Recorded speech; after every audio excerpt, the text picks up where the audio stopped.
Hello! Now, Hearts of Iron 4 might look like and sound like a very complex game, but at its core, it's not very complex at all. All you need to know is how to do stuff. And in this video, I will try to the best of my abilities to explain everything. This won't be like how to conquer Europe or anything. This is basics. I'm talking how to naval invade, how to build units, that kind of stuff. Now this is on Road to 56. Does not matter, but you know. Anyways, hope you guys enjoy. So first, if you're going to click any of these, just see, that's how you click country. This is all your. This is basically just difficulty. Iron Man. So basically, to get achievements, you have to have historical on, I think. No, you don't have to have historical on. You have to have Iron Man, a regular or higher, and also no mods on. But of course, I have Road 56 on, so it doesn't really matter. Anyways, here, this is where you strengthen things. It will actually show you all of the stats of what will be changed. Then if you go down, this is where you can change. By the way, if you're not using a command, you're gonna have to have the DLCs for those countries. That's not standard game. This is where you can warbles. So basically, if you want it so that it's only free at 100% world tension machines, basically you'll have to get everything focuses. Or actually focuses only, which means 100% basically historical. I don't know. I don't know about that one. This one probably helps with historical. If you have free, then you'll be able to declare war on anybody after, of course, you finish your justification. Anyways, Lend-Lease, you can just set all these to free, and then yeah. Oh,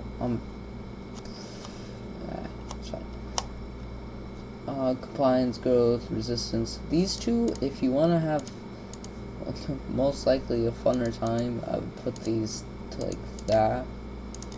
Just because dealing with resistance, although it is like, it's not a super key part of the game, but it is something. Anyways, colonization, this just opens up more things. Africa doesn't really do anything.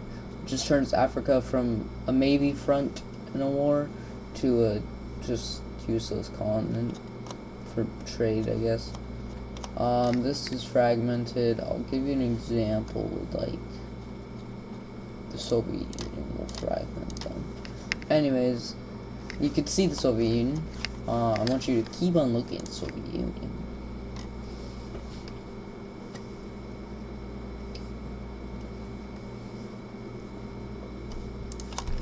See? So this is what fragmentation. It doesn't actually change the country a little bit. It just releases a bunch of nations. Alright, now let's talk about creating armies. First, you have to actually have units to make armies.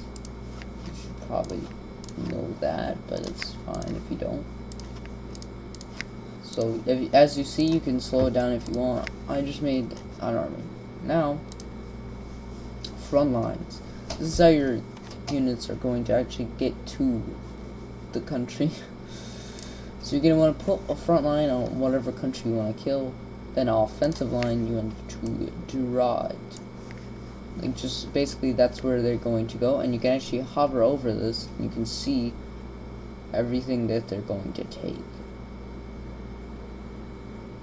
Alright, fallback line. It's not too practical to have fallback line. It's mainly when you just need to fall back to a position and your divisions won't like fan out or try and recapture anything. They'll only try and recapture what's on this line. Then area defense. So you can have it on, well, just all these. It's pretty easy. Just click on the province and it will defend it. Will also give you a minimum divisions If you lower these, you'll see that, yeah, it lowers the minimum divisions. Then you have naval invasions. Naval invasions, you just click and then right click. I would prioritize ports because that's where you're actually gonna get your supply.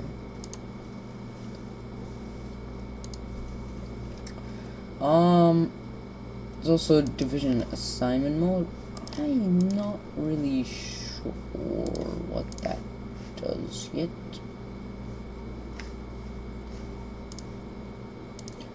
Unassigned divisions. Oh, okay. So basically it just says what it does. Like, if you want fallback line and a front line, you can put something. And you can add divisions to these two. Like if you were to split these apart. That's actually pretty useful. Alright. So let's say you have everything complete, you're just waiting, okay? You can exercise, that will give you army XP. I'll talk about that later. But you see right here, balanced order. So basically, careful.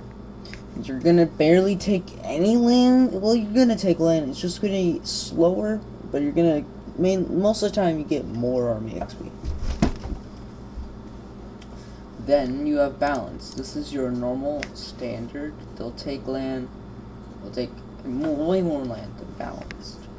Won't get as much army XP, I think, but it really just depends. Then aggressively. Aggressively is when they have no divisions on their front line and you can just walk and take all their stuff.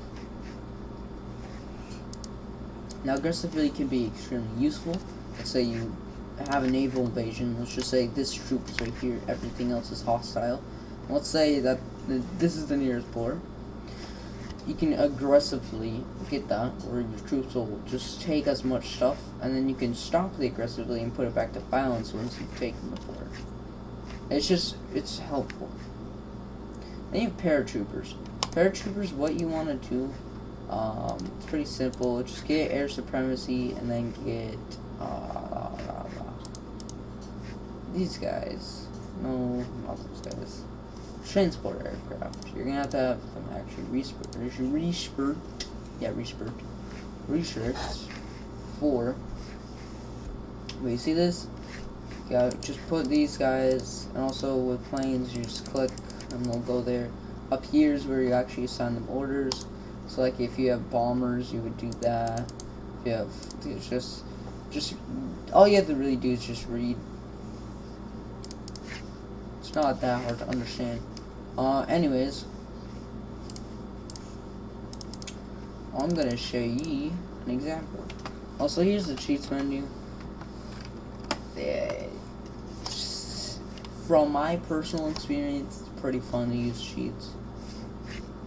I mean, okay, that sounded pretty bad, but you get what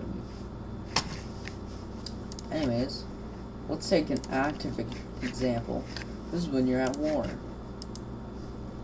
Click on this, and you can see the capitulation. Basically, that's when they'll stop fighting and you'll win.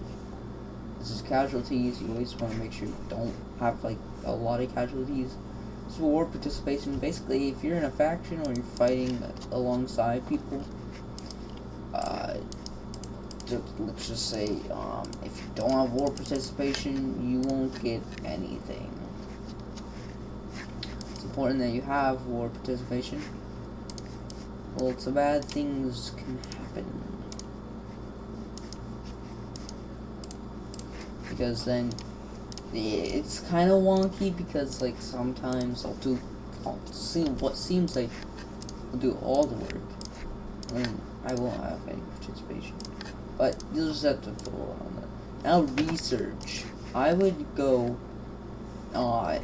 just make sure you're updated with your stuff. Make sure you're up to date here. Make sure you're up to date here. Actually, these three are the most important. Well, actually, just these. Yeah, these three. These four are pretty important, but I would just get at least these three. And then it would be if you just have an extra research slot, you always want to go for this.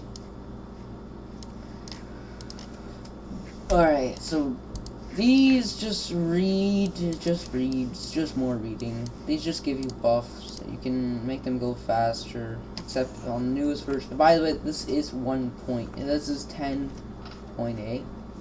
I don't play the newest version. I like it, but I don't like the supply system. And yeah. Make sure if you're using artillery, that is, that you stay up to date, because these buffs are huge. This is armor. That's completely modded. But anyways, this is your rubber stuff. It's like this wouldn't be here. These rubber plants and also this stuff. So you just have these. Also, I highly recommend if you don't get DLCs to use a mod. Also, I'll just show you, like, for instance, just click research. Oh, research. Isn't that amazing?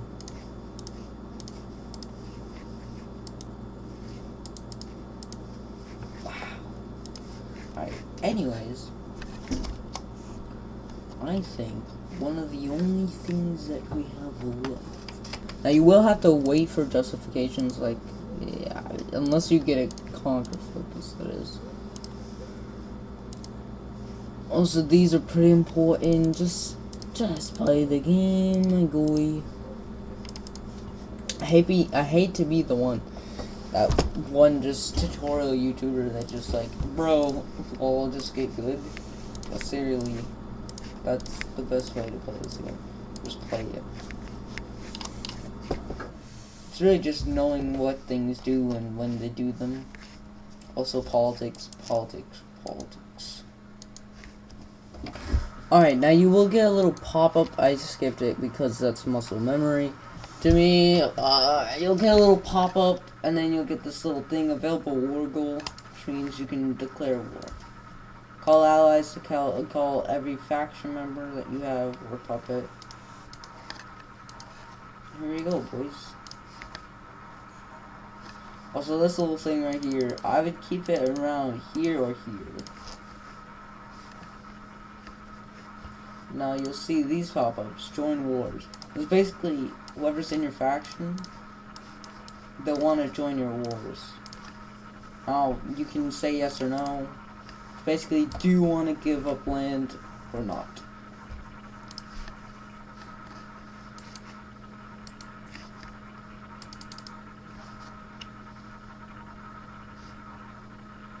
Now I would just pay attention to the war, see if your troops are going to get encircled. Okay, here we go. Here's a peace deal. So you can take what you actually claimed. Unless you don't have that, you can puppet. Take all states. Yeah, now there's not a lot because it's a super small country. Yeah, sometimes you'll be able to do a lot more. Let's just say like this. You should be able to beat these guys. At least I hope. You can see, just basically just make sure you have a front line and offensive line. So for bigger countries like Russia, if you know you can beat them, I would go aggressive because it's a lot of land to take.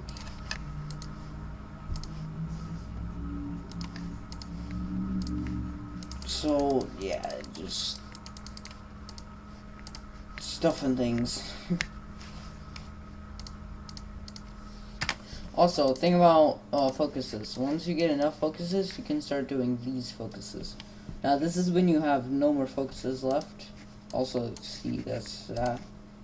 This is when you just need to do some stuff. It is actually pretty good what these buffs give. Now, some of these are from the mod, but like construction repair, I'm pretty sure vanilla it's only like 50% free repair or something. I don't know. But this is good if you're in a war and you don't have any focuses to do.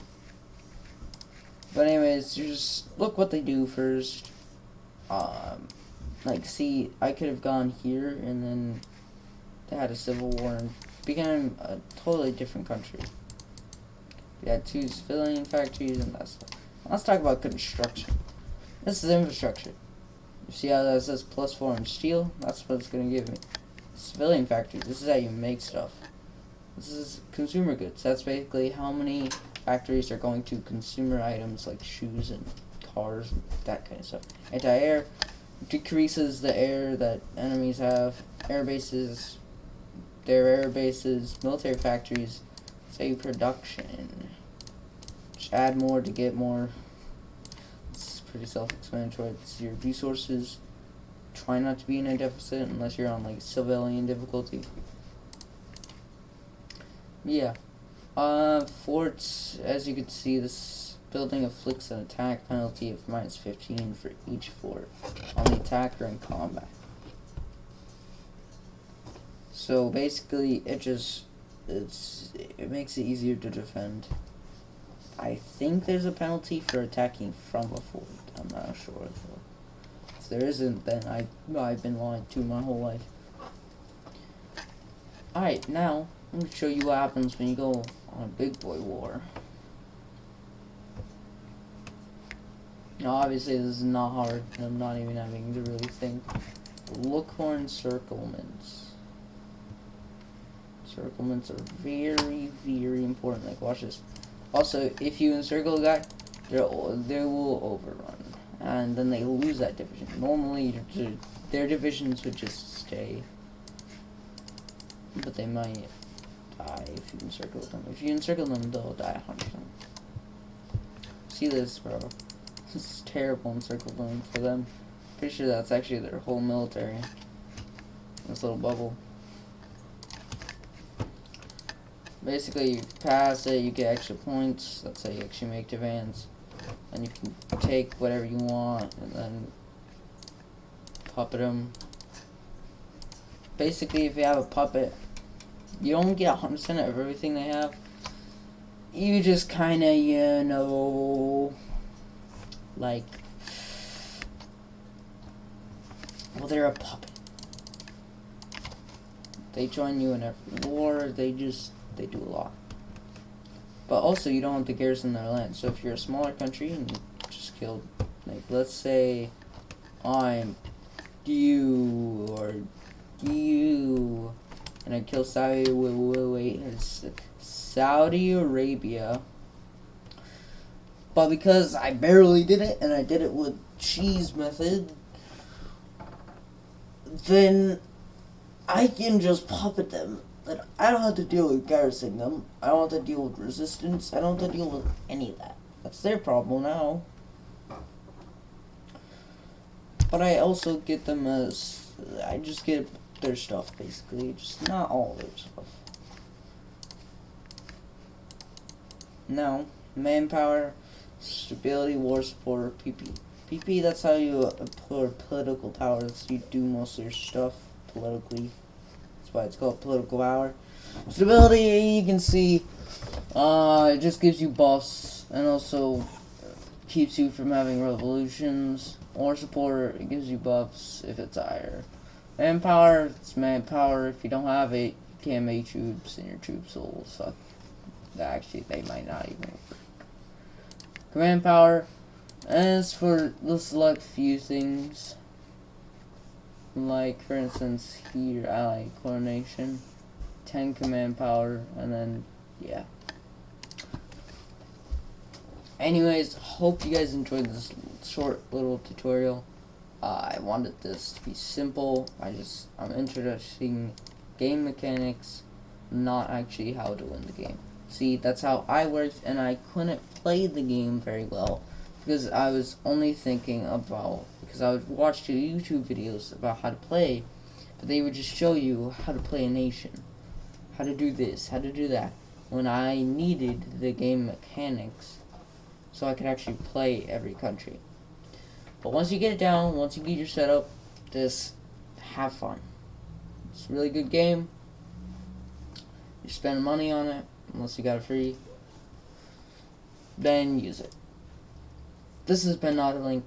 Hope you have a nice day, weekend, or whatever you're having. Hope it's nice, and goodbye.